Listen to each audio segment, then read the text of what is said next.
The ship landed on Prime just as the three suns began to set, stood at the window and watched the alien sky turn purple and gold.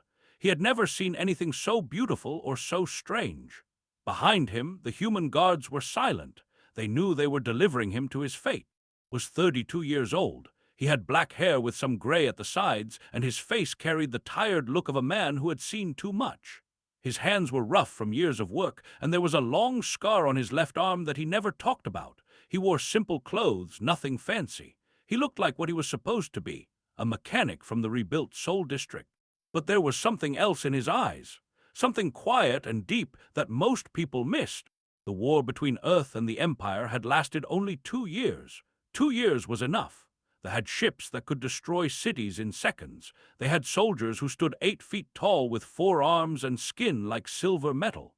They had technology that humans could not understand, let alone fight against.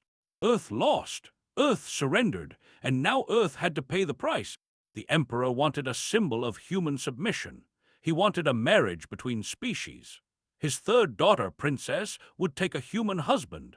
The human would live in the imperial palace as proof that humanity now belonged to the Empire. Had volunteered. Nobody knew why. His files said he was just a mechanic. His neighbors said he was quiet and kept to himself.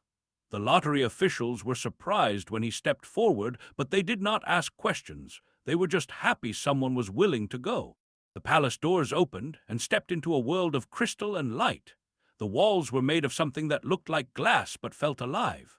The floors reflected his image back at him, making him feel small and exposed. Nobles stood in groups watching him enter. They were tall and beautiful in a cold way, with silver skin and eyes that held colors humans could not name.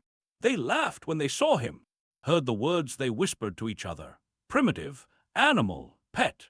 He understood their language because the translation chip in his ear made everything clear. He wished for a moment that it did not work so well. An official stepped forward. He was shorter than the others, only 7 feet tall, and his voice was bored when he spoke. "The human tribute has arrived," he announced. "Her Highness Princess will receive him now." Followed the official through long hallways. He kept his eyes forward and his face calm. He had learned long ago how to hide what he felt. It was a useful skill when everything around you was trying to make you feel like nothing. The throne room was enormous. The ceiling disappeared into darkness, and floating lights drifted like lazy stars. At the far end, on a throne made of something that looked like frozen fire, sat Princess. She was beautiful, could not deny that. Her silver skin glowed softly in the light, and her 4 arms were folded in a way that showed her annoyance. Her eyes were large and dark, and when she looked at him, he felt like she was seeing through his skin and into his bones. She did not stand up to greet him. "So this is the human," she said. Her voice was cold and flat. "I expected something more impressive." The nobles around her laughed again, said nothing. He simply bowed the way he had been taught and waited, studied him for a long moment. Then she waved one of her hands dismissively. "Put him in the servant quarters," she said. "I have no use for him tonight or any night." More laughter. Straightened from his bow and nodded politely. "As you wish, Your Highness," he said. His voice was calm and respectful. There was no anger in it, no hurt, no fear, just acceptance. Something flickered in his eyes. Surprise, maybe, or confusion. She had expected him to beg, to protest, to show some human weakness. But he just stood there, quiet and still, like a stone in a river. The guards led him away. His room in the servant quarters was small and bare. There was a bed that was too short but just right for him. There was a window that looked out at the palace gardens. There was nothing else. Sat on the bed and looked at his hands. They were steady. They had been steady through the war, through the surrender, through everything. He had learned how to keep them steady no matter what. A servant brought him food an hour later. She was human, a young woman with tired eyes and a nervous way of moving. Her name was, and she had been working in the palace for 3 years. "You should eat," she said quietly. "The food is strange, but it will not kill you." Smiled at her. It was a small smile, but real. "Thank you." Hesitated at the door. "Why did you come here?" she asked. "Why would anyone volunteer for this?" Thought about the question for a long moment. "Because someone had to," he finally said, "and I had nothing left to lose." looked at him with something like pity. Then she left and was alone again. The days that followed were all the same. Woke early, ate alone, and found ways to make himself useful. They did not expect him to work, but he could not sit still. He found the maintenance levels beneath the palace and began fixing things that had been broken for years. The workers did not understand him. Their technology was advanced, but they had lost the habit of fixing things with their hands. When something broke, they replaced it with something new. The idea of repair was strange to them, but repaired everything. Power units that had been dark for decades came back to life. Water systems that had leaked for years became clean and perfect. Machines that everyone had forgotten about began to hum again. He worked quietly, never asking for thanks, never expecting anyone to notice. But people noticed anyway. 2 weeks after his arrival, there was a welcome feast in his honor. It was not really for him, of course. It was a chance for the nobles to drink and laugh and remind themselves how superior they were to humans. Sat at the lowest table, far from the light and the music. He ate slowly and watched the room with careful eyes. He saw how the nobles moved, how they spoke, how they looked at each other. He learned things about them that they did not know they were showing.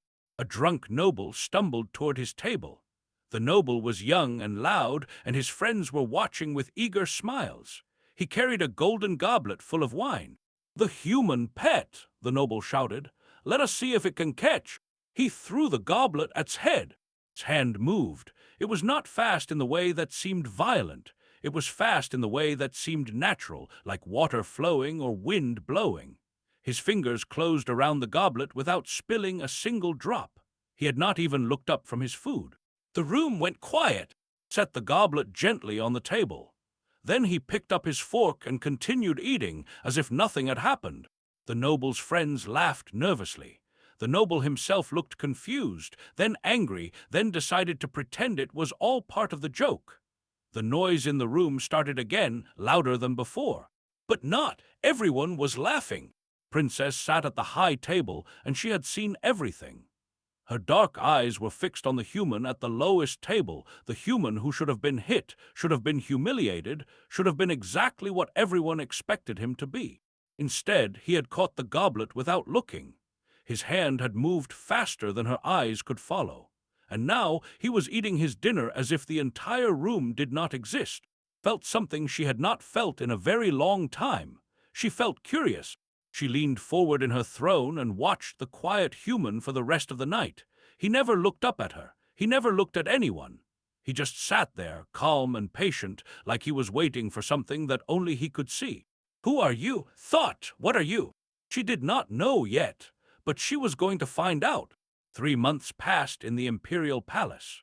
The crystal walls changed colors with the seasons, and the floating gardens bloomed with flowers that sang when the wind touched them. It was a world of beauty and wonder, but for most people remained invisible. He liked it that way. Every morning he woke before the suns rose and went down to the maintenance levels. The tunnels beneath the palace were dark and forgotten, full of machines that nobody cared about anymore. The workers avoided these places. They said the old systems were not worth fixing.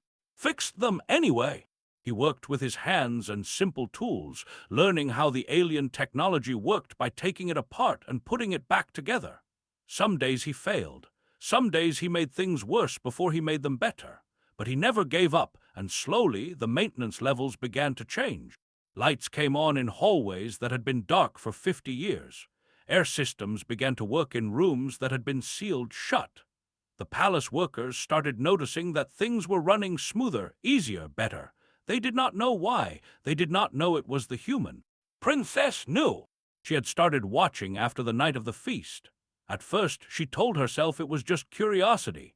Humans were simple creatures. Everyone said so. They were weak and short-lived and not worth thinking about. But this human did not act the way humans were supposed to act. He never complained. He never asked for anything. He never tried to talk to her or get her attention. He just worked, day after day, fixing things that nobody else would touch. One night followed him down to the maintenance levels. She moved quietly, using all 4 of her arms to help her climb through the narrow passages. She found him in a large room full of broken machines, sitting on the floor with tools spread around him. He was singing. The song was soft and sad in a language she did not understand. His voice was not beautiful, but it was honest. He sang like someone who had forgotten anyone might be listening. Stepped out of the shadows. What is that song? Stopped singing but did not jump or show surprise. He looked up at her with calm eyes, as if he had known she was there all along. It is a song from my country, he said. My mother used to sing it when I was young. What does it mean? Thought for a moment. It is about a bird who flies away from home. The bird travels very far and sees many things, but every night it dreams of the tree where it was born. Did not know what to say. She had expected something simple, something primitive. But the song was beautiful in a way that made her chest feel tight. She sat down across from him, her silver robes spreading on the dirty floor. She did not care about the dust. She wanted to understand. "Why do you work down here?" she asked. "Nobody asked you to do this." Picked up a small piece of machinery and turned it over in his hands. "Because things should not stay broken if they can be fixed, and because I need something to do. You could do nothing. You could just exist in your room until you die. That is what everyone expects. Then everyone would be right about humans." Looked at her with those quiet eyes. "I would rather be useful." Spent the rest of the night watching him work.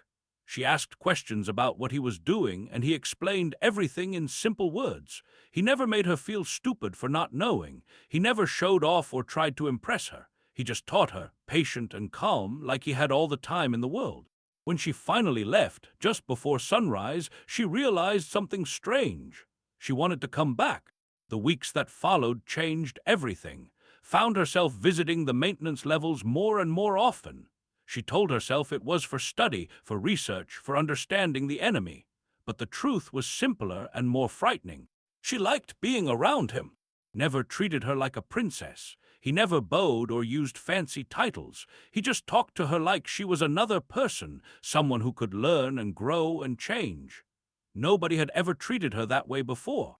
But not everyone was happy about their friendship. Commander had been watching for years. He was tall even for almost 9 feet, with 4 powerful arms covered in battle scars. He had been promised to before the treaty, and he still believed she belonged to him. The human was an insult, a joke, a thing to be removed. One day, found in the palace gardens. The human was sitting on a bench, reading a small book with pages made of real paper. Had never seen anything so old-fashioned. "Human," said loudly. Several nobles turned to watch. This was going to be entertaining. Looked up from his book. "Commander, I challenge you to a duel." Smiled with too many teeth. "Traditional combat. By the old laws, you cannot refuse without bringing shame to your entire species." The watching nobles whispered excitedly. A duel between a commander and a human pet. This would be a story to tell for years. Closed his book and stood up. He was shorter than by more than 3 feet, and his body looked small and weak compared to the warrior's massive frame. "I accept," he said simply. The duel took place that afternoon in the grand arena. Hundreds of came to watch. They filled the seats and hung from the floating platforms, eager to see the human destroyed.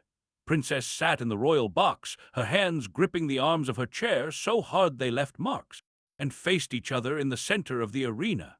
The rules were simple. Hand-to-hand combat, no weapons, no armor. First one to surrender or fall unconscious lost. Rolled his 4 shoulders and cracked his neck. "I am going to enjoy this," he said. "I am going to break every bone in your body, human, slowly." Said nothing. He stood with his hands at his sides, relaxed and still. "Attacked!" He moved fast, faster than something so big should be able to move. His 4 fists came at from different angles, each one powerful enough to shatter stone. The crowd roared with excitement, but was not there. He had moved to the side just slightly, just enough. His fists hit empty air. The commander spun and attacked again, and again, and again. His strikes were perfect, deadly, practiced over centuries of warfare. Any one of them would have killed a normal human instantly. None of them landed. Moved like water, like smoke, like something that was barely there at all. He did not run or jump or do anything dramatic. He just stepped and turned and shifted, always exactly where his fists were not. The crowd grew quiet.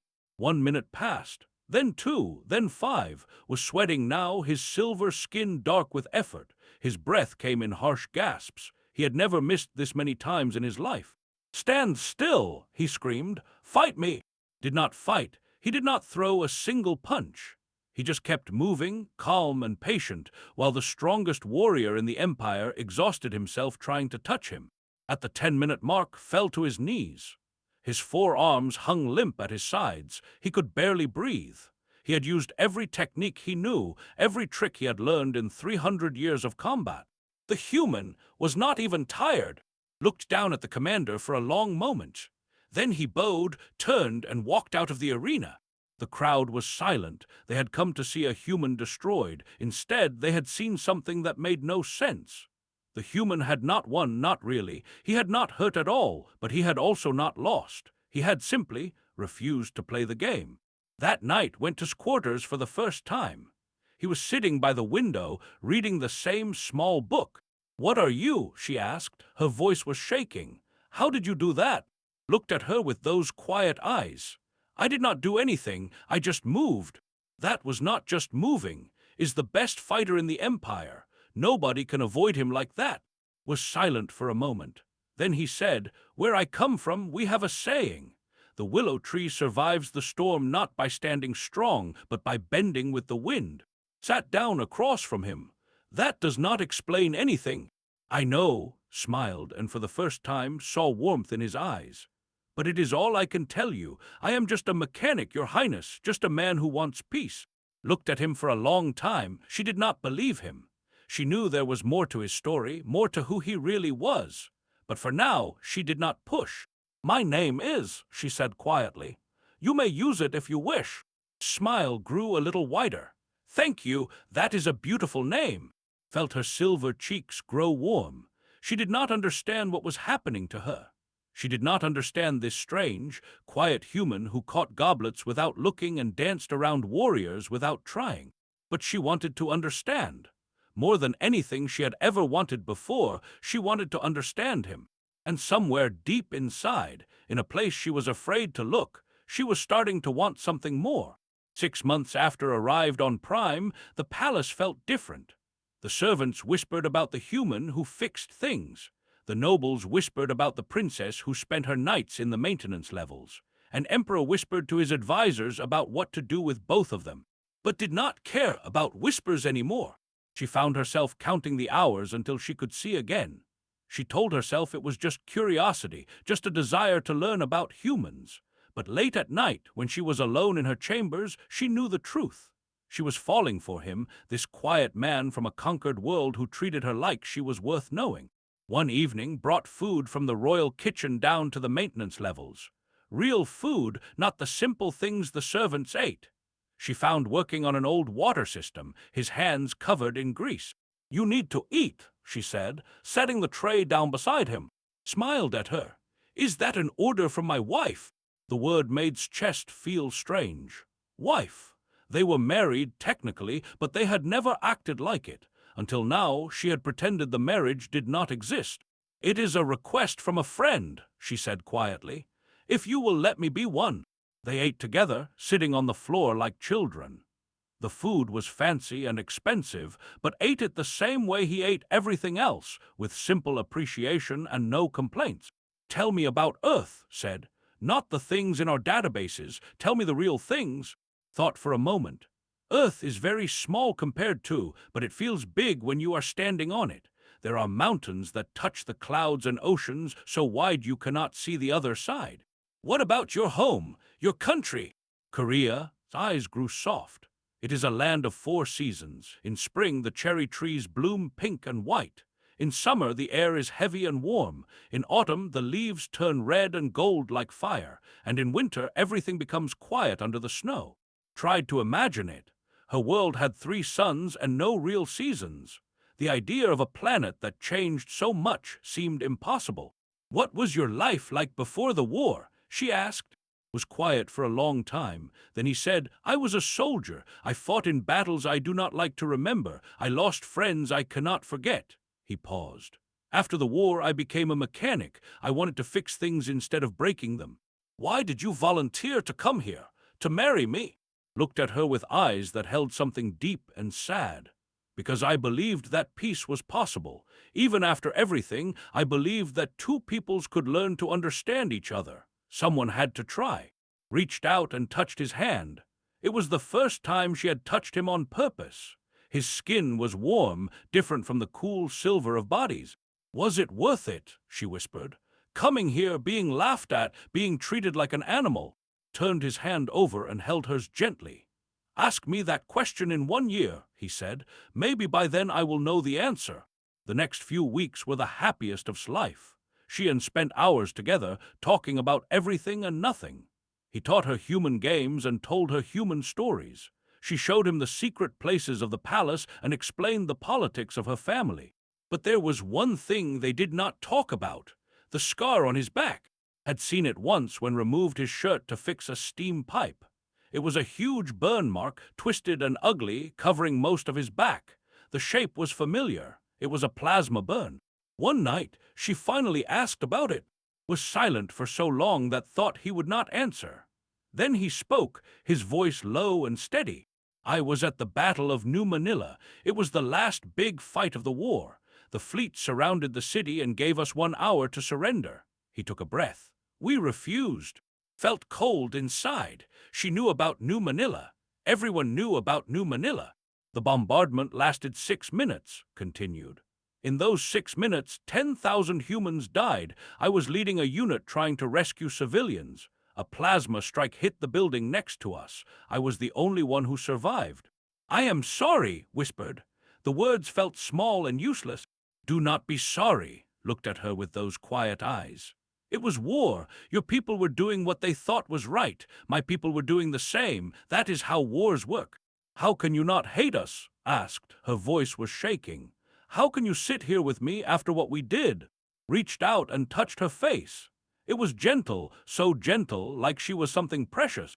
"Hate is a chain," he said. "If I hate you, I am bound to the past. I cannot move forward. I cannot heal. I cannot build something new." He smiled softly.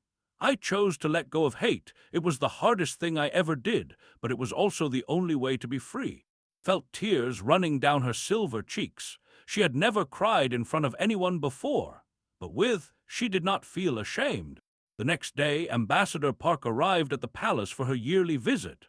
She was Earth's representative to the Empire, a small woman with sharp eyes and a voice like steel wrapped in silk. She asked to speak with privately. Watched them from across the garden. They talked for almost an hour, their heads closed together. When walked away, his face was troubled. That night found him in the maintenance levels. He was not working. He was just sitting in the dark, staring at nothing. "What did the ambassador tell you?" asked. Looked at her for a long moment. Then he said, "She told me the truth about why I was chosen." "The lottery?" "There was no lottery." His voice was flat. "I was selected because of who I used to be. Before I was a mechanic, before New Manila, I was something else." "What?" "They called me the Ghost. I was Earth's most effective soldier. I led missions behind enemy lines, rescued prisoners, destroyed targets that should have been impossible to reach. They never even knew I existed." Stared at him. The quiet mechanic, the gentle man who fixed broken things, had been a warrior, a legend. "I retired after New Manila," continued. "I could not fight anymore. The cost was too high." He looked down at his hands. "When the treaty called for a human spouse, Earth's leaders chose me. They believed that if anyone could survive in the court, it would be the Ghost." "But you are not the Ghost anymore," said. "You are just—" "Yes," he looked at her with eyes full of emotion. "I am just a man who fixes things, a man who wants peace." He took her hand. "A man who has found something on this world that he did not expect." "What did you find?" Did not answer with words. He leaned forward and kissed her, soft and slow. Felt her heart break open with something that felt like joy and fear and hope all mixed together. When they pulled apart, his face was serious. "The ambassador also told me something else. There are people in the Empire who do not want peace. They are planning something." "What kind of something?" "I do not know yet, but I will find out." He squeezed her hand. "I will not let anything hurt you, I promise you that." Believed him. She did not know why, but she believed every word. 3 days later, intercepted a secret message. It was in code, but he had broken harder codes during the war. What he read made his blood turn cold. A group of nobles, led by Commander, were planning to assassinate Princess at the Imperial Gala. They would kill her and blame it on humans. The peace treaty would collapse. The war would begin again. Read the message 3 times. Then he closed his eyes and took a deep breath. He had spent 6 months being quiet, being peaceful, being the man he wanted to be instead of the man he used to be. But some things were worth fighting for. When he opened his eyes, saw something in them that she had never seen before. Something cold and sharp and absolutely terrifying. For the first time, she understood that the gentle mechanic she loved was also something else. Something dangerous. And that something was waking up. The Imperial Gala was the biggest celebration of the year. It marked the anniversary of the Empire's conquest of 3 star systems. Thousands of nobles filled the grand hall, dressed in clothes that cost more than most planets earned in a year. Music floated through the air, and the lights danced like captured stars. Stood in the corner of the room, wearing simple black clothes that made him almost invisible.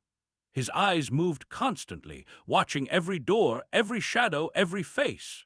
He had counted 52 guards loyal to Commander. They were spread throughout the hall, waiting for a signal. Midnight, that was when it would happen. Stood near the high table, talking to nobles who smiled at her face and plotted her death behind her back. She wore a dress of silver and white, and she had never looked more beautiful. Watched her and felt something tight in his chest. He had told her about the plot. She had wanted to cancel the gala, to call the guards, to do something, but had said no. If we act too early, we'll know we found out, he had explained. He will escape and he will try again. We need to catch him in the act. But what if something goes wrong? Had asked. Had looked at her with those quiet eyes that were not so quiet anymore. Nothing will go wrong, I promise. Now, as the hours crawled toward midnight, wondered if he could keep that promise. He had not fought in 6 months. He had not needed to. The man he had become was not a fighter. He was a mechanic, a husband, a friend. He had been happy being that man. But tonight, the old skills were waking up inside him. His body remembered things his mind had tried to forget. The way to breathe before a strike. The way to see movement before it happened. The way to turn off everything soft inside himself and become something made only for survival. At 11:30, entered the hall. The commander was dressed in full military uniform, his medals shining on his chest. He walked through the crowd like he owned it, his 4 arms swinging with arrogant grace. When he saw, he smiled a smile that made his hands curl into fists. At 11:45, Emperor arrived. He was ancient, even for his silver skin pale and thin like paper. He sat on his floating throne at the head of the hall, watching his subjects with eyes that missed nothing. At 11:55, soldiers began to move. Saw it immediately. They were closing off the exits, surrounding the royal family, creating a trap that no one could escape. Regular guards were being quietly replaced by men. In 5 minutes, there would be no one left to stop the assassination. Moved through the crowd like a shadow.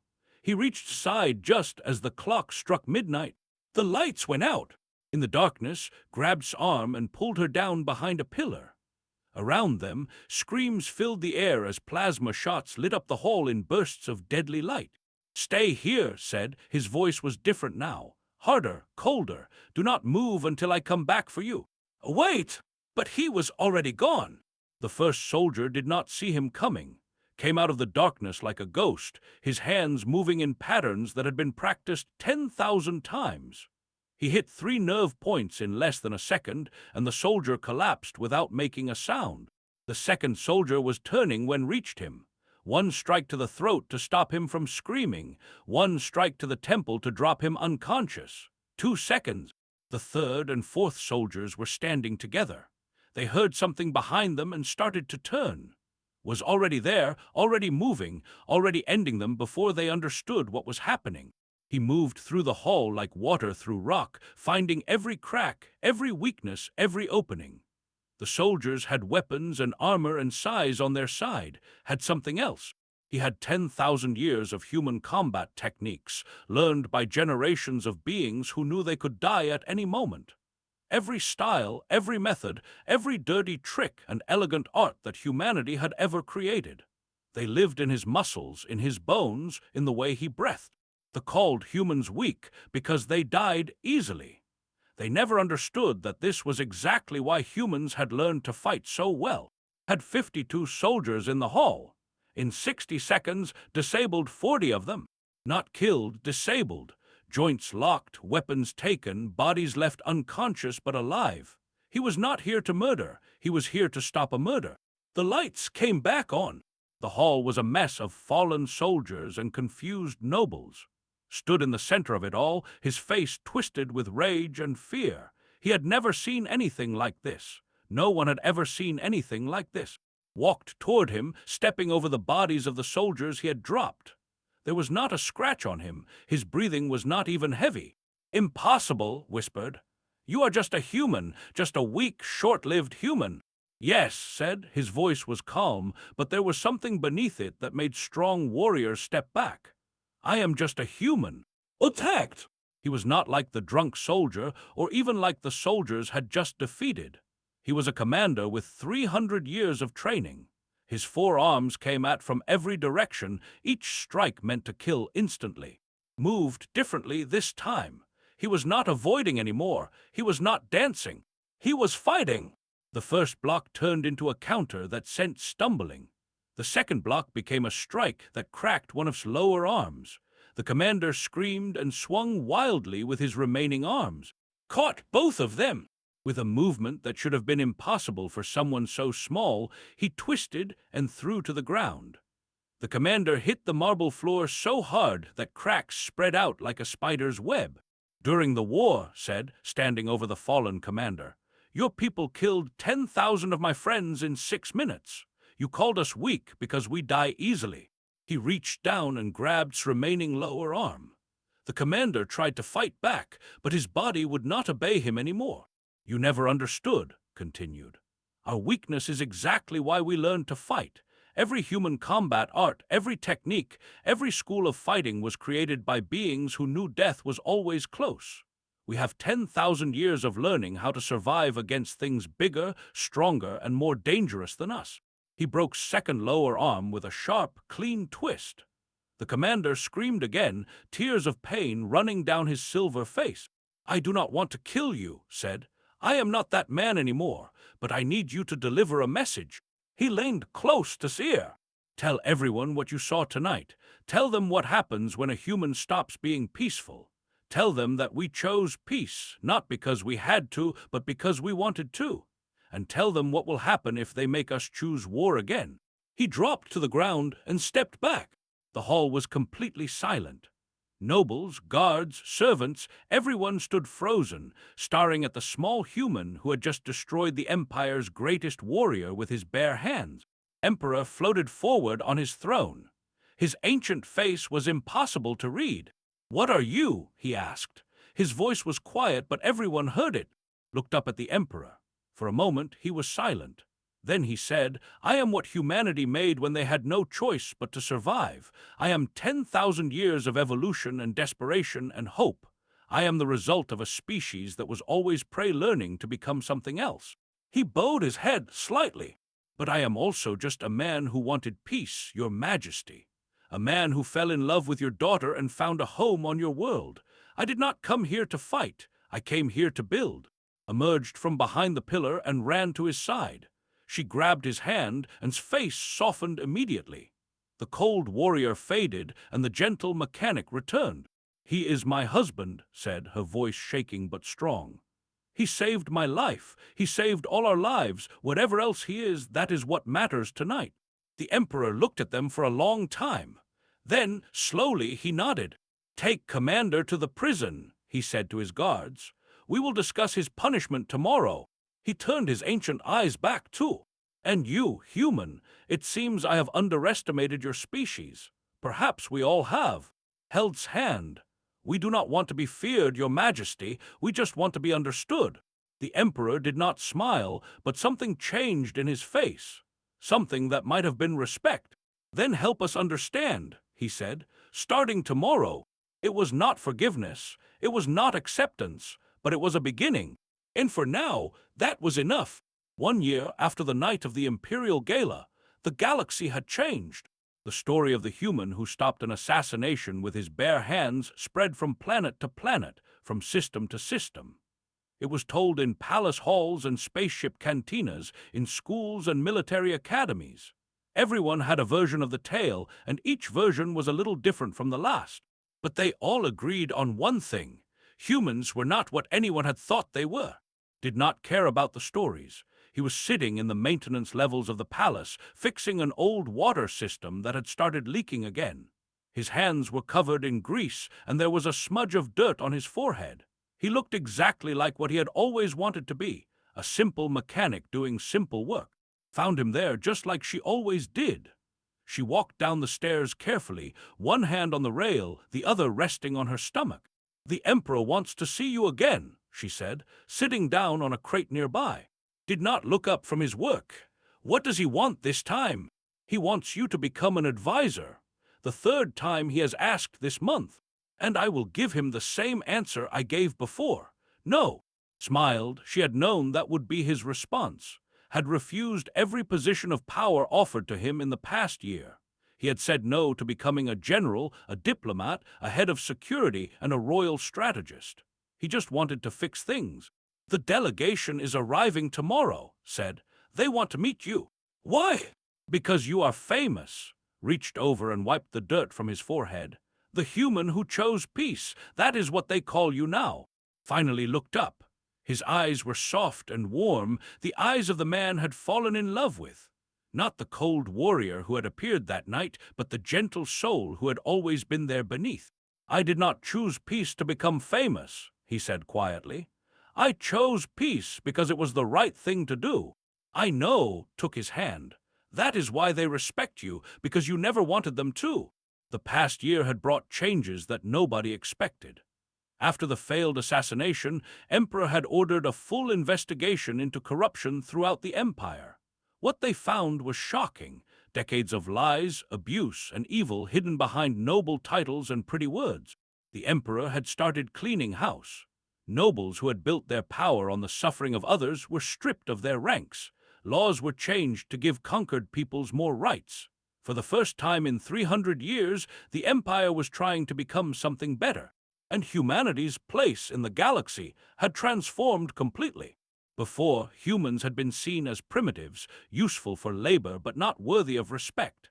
Now everyone wanted to understand them. Human advisors were requested on dozens of worlds. Human teachers were invited to share their knowledge. Human art and music and stories spread across the galaxy like fire. Not because people feared humans, because they had realized that humans understood something they did not, had tried to explain it once when the Emperor asked him directly. "Humans are weak," had said. "We know this, we have always known this. We die easily, we break easily, we cannot compete with other species in strength or speed or—" "Then how did you become what you are?" the Emperor had asked. "Because our weakness forced us to be clever. It forced us to cooperate, to adapt, to find strength in places others did not think to look," had paused. "And it taught us that true strength is not about what you can destroy. It is about what you can build, what you can protect, what you can love." The Emperor had thought about this for a long time. Then he had said, "Perhaps that is a lesson my people need to learn." Now, sitting in the maintenance levels with his wife, felt something he had not felt in many years. Hope. "The baby kicked again," said, touching her stomach. Put down his tools immediately. He reached out and placed his hand next to hers, feeling the movement beneath her silver skin. "Strong," he said, smiling. "Like her father." They sat together in comfortable silence, feeling their child move.